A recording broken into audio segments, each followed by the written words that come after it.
Earnings is by far the biggest thing that can increase volatility.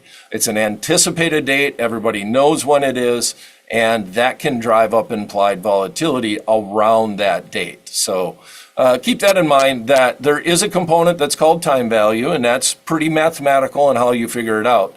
This is the big question mark. This is what you have to, the market makers and the option trading world has to try to get right. How much of this extrinsic value is made up of time value and how much is implied volatility? Well, I should have probably went to these builds, but I didn't. Internal factors, in the money is in the money, right? The math is really simple. If it's got $5 of real money, intrinsic value, it's going to be trading for $5. And then I went through a lot of detail on the external factors. Okay, building our example. And I'm going to just run through these first two ones fairly quick. So for example, our underlying stock was stock ABC, ABC company, fictitious stock that does not exist. Last price was 103.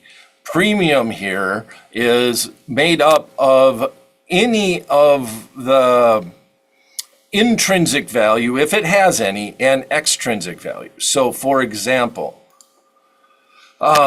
our right was to buy at 100, ABC is at 103.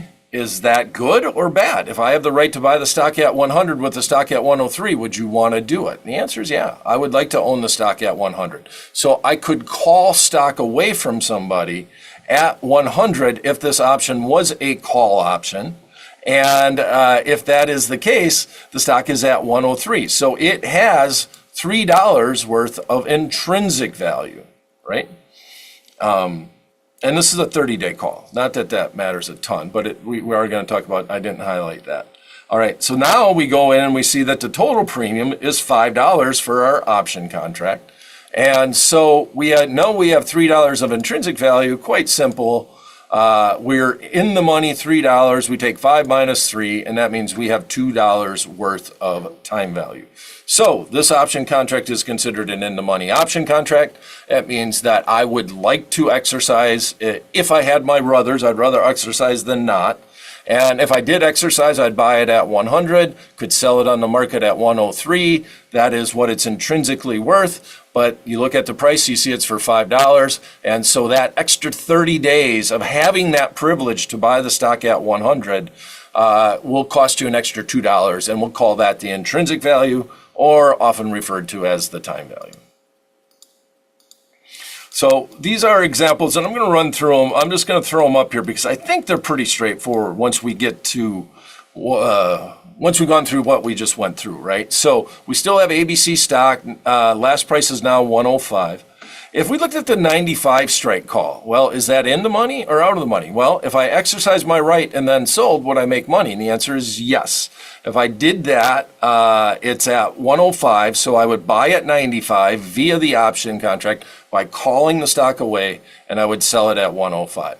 So if we look at that, we have $10 worth of intrinsic value. Guess what? It's got to trade for $10. That simple. It can't trade for less, because if not, there's going to be an arbitrage opportunity down on the trading floor. So we know it's got to trade for $10, but we look at it and we see that the last price was actually 12. That means 10 minus 12, $2 worth. Oops. Dang it. $2. I gotta stop clicking this button. $2 worth of time value is left in that option contract. So if it's a 100 strike option, well, then as usual, as you get closer to the strike, here's probably one thing that's worth highlighting is that we do have $5 of intrinsic value, but the time value becomes a little bit more of an issue, more of a factor, right? $5 is intrinsic, $3 is time, and that really has to do just with the speculation and overall cost, because even though it's got $3 worth of time premium, it's trading for more time premium, you still are trading, it's still less expensive than if we bought the 95 strike call in this instance. So as it has a tendency to happen with option contracts, the most at-the-money option contract is where this technical term, all of the juice is on the option contract, because a lot of people are speculating, will it go in, will it go out? So you get a lot of bang for your buck on an at-the-money option contract, something that's close to the strike. But when you're doing that, though, you still you pay up. You pay up for that right based off of that information. It will be trading for less than in the money option contracts, but a lot of times that's where all the time premium will sit. Now, if we go equidistance in and out of the money, here's another little interesting little tidbit about option pricing is we're $5 out of the money in this instance. Well, here's actually the 105. This is the at the money. The 105 strike is the at the money, and hence we're paying $2, $3, $5. Now, if we go to the 108 strike call, that's all out of the money. There's zero intrinsic value in both of these cases, and that time premium is $3 or $4. Okay, so this is 5 points in the money, and I thought this was going to say 105, or 110, but it doesn't. Okay, so this is 5 points in the money. It's trading for $3 worth of time premium on a 30-day option contract, right? 30 DTE means days to expiration. So in this instance, if we looked at the 110 strike, can anybody tell me what the time premium would be? If we're in a theoretical world, we're not talking about bid and ask or whatever, put it in the chat box or in the Q&A. Have a guess. We know that this option contract is trading 5 points in the money, and these are the intrinsic and extrinsic. What if we look at the 110 call option, 30 days out of the money? What do you think it's going to be trading for?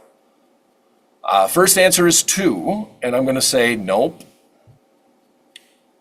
$5. Bernie says 4. Nope, that's the 108 strike. We don't quite got it yet. Now, this is a little bit advanced. 9. No, not in the money option. There we go. We finally got it. Vince, it's 3. And then the 3s are starting to roll in.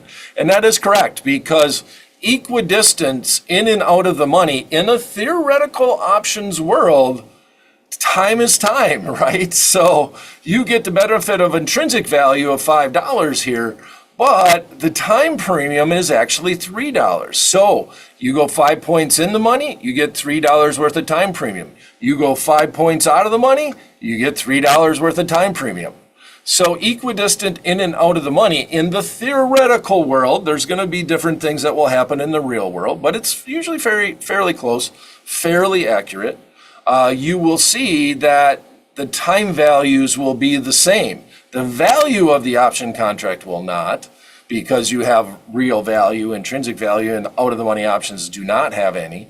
But it is important to note that if you straddle the stock and you say, all right, I'm going to go 5 points in the money to the 100 strike call option, and it's trading, and I see that's trading for $3, well, then I would know what the 110 is trading for, 5 points out of the money. I would also know that's trading for $3.